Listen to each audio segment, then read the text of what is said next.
Welcome back to Sledgehammer Horror, guys. I am Ken Sledge. And I'm Ashley Sledge. And let's talk horror. Today we're doing our review on Fear Street Prom Queen. So, a little bit about this movie. When the It girls competing for Prom Queen at Shadyside High start to disappear, a gutsy outsider discovers she's in for one hell of a prom night.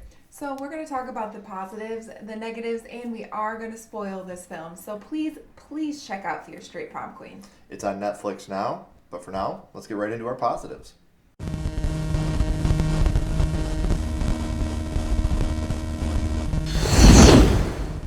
So some of the positives, there's like this vintage 80s filler over certain scenes, especially when they're like doing the recording stuff, and it looks so good. It definitely feels like an 80s movie, and I really love that. You definitely get a lot of that throwback stuff. Mm-hmm. Megan, the huge horror fan, is absolutely amazing. She is, You yeah. see her in a room, she's got like a zombie poster, and you're just like, oh, hell yeah. Yeah. Like, she makes all these overt references to horror movies, and they definitely wear their influences on their sleeve. Mm-hmm. She also like makes like horror stuff. Oh, yeah. Which comes into Yeah, play we'll talk later. about that in the spoilers. Yeah. So Lily Taylor is really great. She's like this religious vice principal. Her name is Breckenridge. Yep, Mrs. Breckenridge. Yeah, and she's definitely very strict. Yeah, the whole cast is great. Yeah. But obviously Lily Taylor we wanted to talk about just because we admire a lot of her other work. Mm-hmm. For me, she'll always be the girl in Ransom.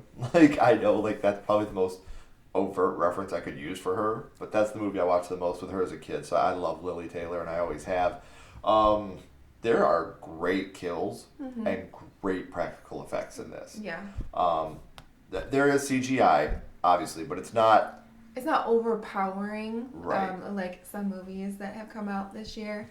But it works. It does work. Yeah. This is the perfect example of how to use CGI in an 80s type slasher. Yeah, for sure. The mix between CGI and practical is really good. Yes. And the third act is just action packed. Like you are, you're kind of like getting introduced to all these teenagers in high school and all the shit that they go through. But the third act is like, let's go, like lots Balls going on. to the wall which is in the awesome third because act. it definitely keeps you on the edge of your seat. They did something in the third act that I was hoping that they would do, and they ended up doing it, and we'll talk about that in the spoilers. But for now, let's get to some of our negatives of Fear Street Prom Queen.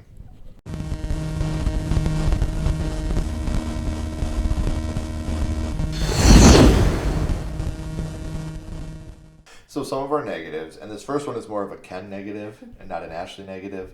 It overdoes the facts in the 80s. The fact that you have like 9 different popular songs from the 80s in the first 10 minutes of this film. I'm not gonna lie, I was getting down. I was like, yeah, this is my jam. She was like, this soundtrack's really good. And I was like, she was like, is that one of your negatives?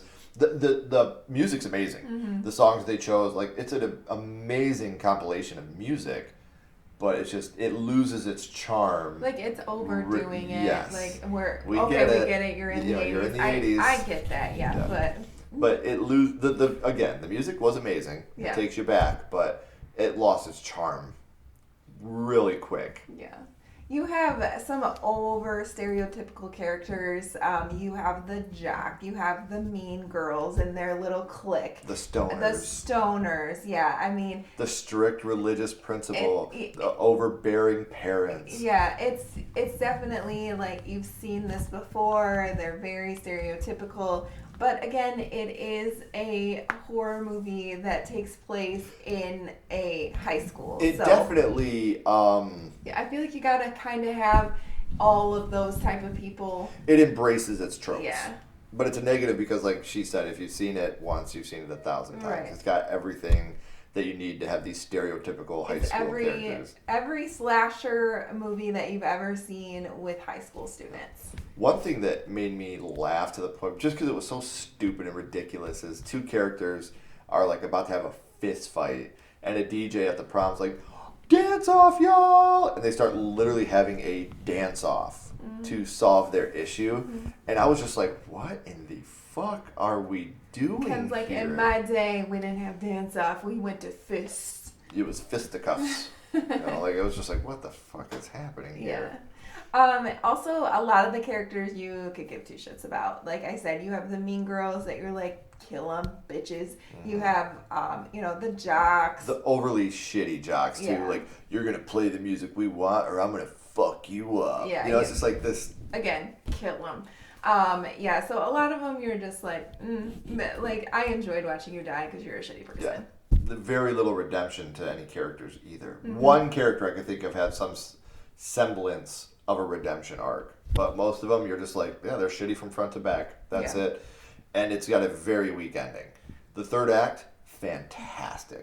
The ending, ass. I was just like, was that really how they just ended this? Like, could have been a little bit better. So, those are our negatives of Fear Street Prom Queen. And like we said, it is available now, streaming on Netflix. So make sure you're checking it out if you haven't. But we're going to get right into our spoilers of the film.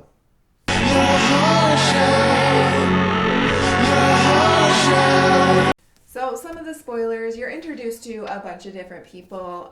Lori, she's our protagonist. She is the girl that's running for prom queen that has this curse past, and nobody likes her except for her best friend. Obviously, she has one friend pretty much.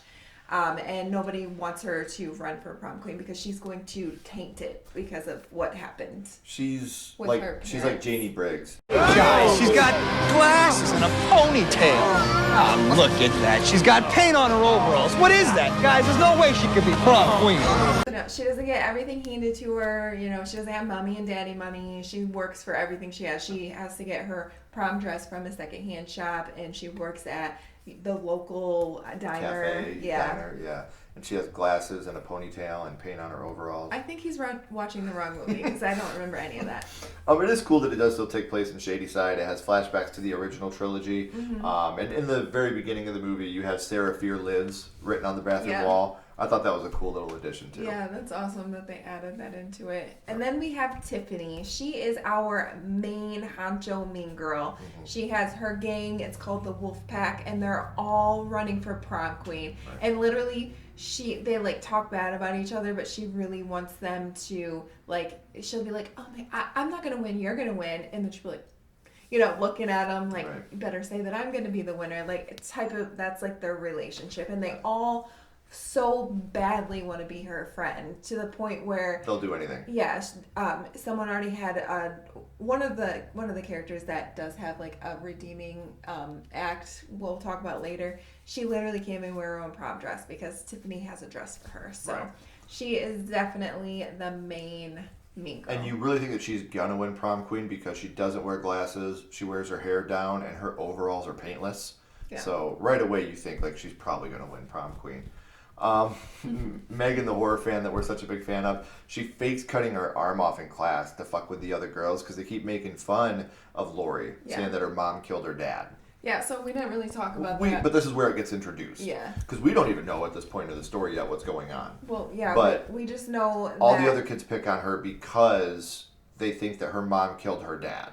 Yeah, at prom night, though. On prom night. On prom night, she was running for prom queen, and the prom got canceled. So all of their parents hate Lori's mom for this because they think that the Grangers ruined it. Yeah, they ruined prom for them, so they still hold a grudge all these years later. Now Lori Granger is going to ruin prom for them by running for prom queen. Right. So our first kill is Christy. She's another one that's running for prom queen. She's like the stunner. drug dealer. Yeah. She deals everybody's drugs. She sells weed. She ain't a drug dealer. Okay, whatever. It's considered a drug dealer. Right. And she's taken out with an axe in the alley. And it's a pretty intense little kill there. A lot of anticipation built around this one. Linda is killed at the prom, and they actually got to prom a lot quicker than I thought they were going to. Like they got to prom pretty quickly in the movie. Like I said, we kind of get introduced to them. We kind of have a feeling of who they all are and what type of character they are, and then it's prom. Yeah, and she gets eviscerated off screen. She walks back up. She's got her guts in her hands, and then her boyfriend Bobby, he gets his hands cut off with the paper cutter, which I had a huge fear of when I was a kid. Anyway, those paper cutters scared the shit out of me. But it is kind of funny because it's very bloody. It's gross. It's amazing, but it's funny because he goes to try to open the door to get away. He has no and he has no hands, so he can't open the door. So at least they played that moment for laughs too, because man, those paper cutters were so scary when I was a kid. Yeah, like, for those sure. really scared the shit out of me. And then you have Debbie's boyfriend. He gets taken off with an electric saw. His whole face. Yeah. And then Debbie gets super sick. So he, like, takes her down into, like, the basement so they can, you know, do that thing. And that's when the killer's down there. And Debbie, like, backs up into the electric panel and just gets electrocuted to death. And this looks really cool. I thought that was a really cool death. All these kills look great. Yeah. They look really, really good. But just the way, like, she's getting electrocuted and, like, her eye, like, it looks good. So the main mean girl, Tiffany, she throws a punch on her friend Melissa for sticking up for Lori. This is the one we're talking about that kind of has a little bit of a redemption, because she's like, Lori Granger's mom killed her dad, and this Melissa one's like, knock it off. Yeah. Like, what the fuck? And Lori goes and cries in the bathroom, and Melissa takes her makeup. Like, I'm sorry. Like, that's, even for me, that's too far. So Lori comes back out with, like really cool makeup, and Tiffany isn't happy about it. But she goes to change in the bathroom into her bikini, it was a bathing suit, not a bikini. Yeah. They did this big bikini dance, which was really uncomfortable for me as a 40-year-old man watching. The wolf pack did, and they didn't tell Lori, obviously, so to make her look stupid. Yeah. So they had their little routine on stage. Yeah, and they had, like, it was like Stars and Stripes, like little swimsuit type thing. But the right here, this moment when she's looking in the mirror and then the camera transitions and you see the killer on the other side of the mirror is one of my favorite shots in the whole film. It looked really cool. And then you find out that there's actually two killers. One drives a cleaver in Melissa's head. So this is where she dies. Yeah. She's trying to get out of the locker room. You're like, oh shit, she's going to get away from the killer. She opens the door and there's another killer right there. And she's like, no. Boom. Yeah. Hatchet right into the head. So after the kill, Megan's hearing screaming. And she's just seeing all these different things, and she tries to warn Lori. Yeah, well, she's our horror fan. Like, she knows what time it is. Yeah, she's like, all the prom queens are missing. Yeah. Like, what's going on here? And then this is where Lori's like, you just can't be happy for me. I can't hold your fucking hand through everything you do. And it's like, God damn, Lori, you're a biatch. Yeah. So Tyler, we didn't really talk about Tyler either. He's one of, like, the jocks, but Lori's really into him. And he's dating Tiffany. Yeah, and of course he's dating the head honcho, but he ends up breaking up with Tiffany because she's really a shithead to him. And he's been giving Lori the eye all night. They've been looking at each other all night. Yeah, but it sounds like Lori has, like, kind of had a little crush on him since, like, 4th grade, so. Well, they sneak off together because he's like, I thought you wanted more than wandering glances. And he's trying to, like, hook up. And she's like, whoa. And at first I was getting really uncomfortable at this scene. She feels really upset about the fight with her and her best friend. Right. So she's, like, not wanting into to go it. Yeah. help her. Well, then Tyler's stabbed through the head when he sneaks off with Lori. And Megan finds all the dead bodies in the basement. Mm-hmm. And the killer locks both the girls in there, Lori and Megan, because they run together. And the whole time I was telling Ashley while we were watching, I'm like, I swear to God, if this fucking Tyler guy is setting her up, I'm going to be so fucking I was like, pissed. it's not Because I want to Carrie, like Ken. this guy. That's what I felt, though. Yeah. Like, I was like, he better not. Because Yeah. I really like this Tyler kid. He seems like a really cool kid. If he's really fucking with her, like, I'm going to be so fucking mad. And he wasn't. He really liked her. But he was a little aggressive after she had told him to stop. Yeah. And I didn't like that too much, Tyler. So then Lori, she stabs the killer with a piece of glass. They're trying to get out of the basement window. And The part with Megan? Yeah, Megan, she goes out first and puts her hand over one of the pieces and it goes through it. And it looks so good. It's very a CGI moment, but it looked good. Yeah, it wasn't a shitty looking CGI moment. One of the pieces of glass from the broken window she stabs the killer with. And then Megan gets out of the window. Now, here's where... they, like, run back into the gym. And this is what I was hoping happened. I was like, I hope we get, like, a massacre with the killer. Because the killer's been kind of sneaking around. Now the killer just doesn't give a fuck. He's just like, I'm here. He goes into the gym. He cuts one girl's leg off, like, right at the knee. Mm-hmm. And then her boyfriend with an axe. Like, this couple is, they've been interrogating Lori the entire night about being Then the boyfriend gets his head cut off with the axe. And the principal, he keeps saying wowzers, which gets super annoying super quick. He gets his arm cut off when the killer's going on this rampage throughout, like, the gymnasium and the prom room. Oh, this was one of my... Because I was hoping, I was like, please let us get, like, a full massacre with a bunch of people. With, not just the killer sneaking around the whole time. And we finally do get it here, and it looks so awesome when you have the killer doing all this. For sure. And, well, when Laura's running in, we find out that she actually won. Yeah, and Lori did win Prom Queen. She's like trying to get the principal, like something's going on here. And she just does win Prom Queen. So it's like they put the crown on her head. Yeah. Which is super important. So then the killer is like going up on stage, and Lori stabs the killer in the eye with her crown, which, she's needed that crown. Yeah, she absolutely did.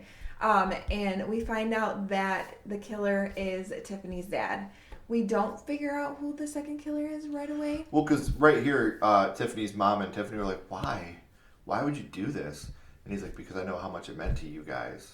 I know how much it meant to both of you to win this. Well, because she couldn't be prom queen because of Lori's mom. Right. So now... Well, and you find out that, they take her home. Yeah. Tiffany and Lori ride together, and Tiffany's like, I'm so sorry. They always put this on me, and I don't ever feel like I'm good empty. Enough, stuff like that. And so Lori feels bad for Tiffany. Like I said, you kind of get this redemption arc for her, and she takes her home, and her parents can't go. The mom can't go with her because they need to interrogate her. Well, then the mom finally gets let out, and you realize that the mom is the other killer. Yeah. So she has a knife, and she's dragging it up the stairs where the girls are.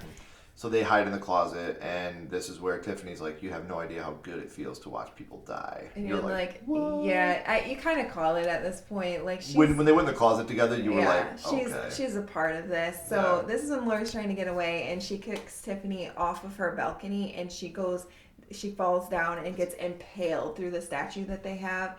And it's like oh shit. Mm-hmm. But you also find out at this moment that Lori's dad was also dating Tiffany's mom and her mom, and Tiffany's mom is the one that killed. So, Lori being a Granger had nothing to do with it because Tiffany's mom killed Lori's dad out of jealousy. Yeah. And she's like, how ironic is it that the last thing your dad saw was my face, and the last thing you're going to see is my face. Mm-hmm. So Lori goes down, they do their final girl circuit. She ends up running into a trophy case. She grabs a trophy out and smashes the mom in the head with a trophy. And she's laying there bleeding out. And she's help me. And then she knows that she's not going to help her. And she's calling her names. And who do you think you are? Yeah, I don't think she's going to, I don't think that she's going to help you. Mm-hmm. Not after all of that. So then the movie ends with Lori on the front porch. And she's once she says, who do you think you are? She's like, I'm Lori fucking Granger. And the camera goes away, and that's how the movie ends. So, she finds out who she is. I feel like it is a coming of age type of movie. Oh yeah, she definitely comes into her own for sure. She was, timid and never stuck up for herself when Tiffany would constantly bully her, and she just sat there and she took it. And at the end, she's finally sticking up for herself, and she kind of had to because she's getting, But like I said, just ending with her going, I'm Lori fucking Granger, and walking away, I was like, what the fuck? So overall, does this live up to the original trilogy?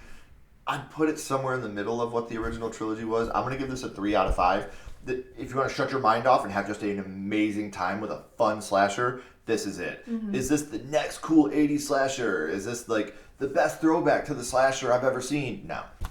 It's a fun slasher, and that's all it is. And I think that's all it wanted to be. Yeah. It doesn't want to be too heady. It doesn't want nothing like that. It doesn't want to be the next Scream. It's nothing like that. But it's a very fun, turn your mind off, have a great time with your friends, and watch a horror movie slasher. Yeah. I'm going to give it a 3.5 out of 5. I did have a lot of fun with it. Mm-hmm. I love the 80s feel. I love the 80s type costumes, and that's your time capsule. It really is. I could have totally been an 80s kid. I almost wish I would have grown up in the 80s, but the perm would have looked good on you. I know. I feel like I could have totally nailed being an 80s kid. Yeah. But yeah, it's fun. I had a good time with it. I wasn't bored at any point. The kills looked great. At a crisp, it's a very quick watch. Mm-hmm. This is not. I believe it's exactly 90 minutes. Yeah. 80 minutes. But there was never any time that I was like, "Is this almost over?" Right. I was shocked at how little I was bored throughout this movie. There's always something to keep you on the line. Yeah. Something to keep you going, and absolutely recommend this movie. I If feel you like guys it's haven't, worth your watch for sure. check it out. It is available on Netflix now. And if you have watched it, what were your opinions on Fear Street Prom Queen? What do you compare it to as the other rankings of the original trilogy? Where would you rank it along with that? We would love to know. If you haven't already, please like, comment, and subscribe. It does help build the channel more than you know. And follow Sledgehammer Horror on social media. Those links are in the description as well. But until next time, keep talking horror. Say who you are. And we'll see you guys soon. Bye, guys.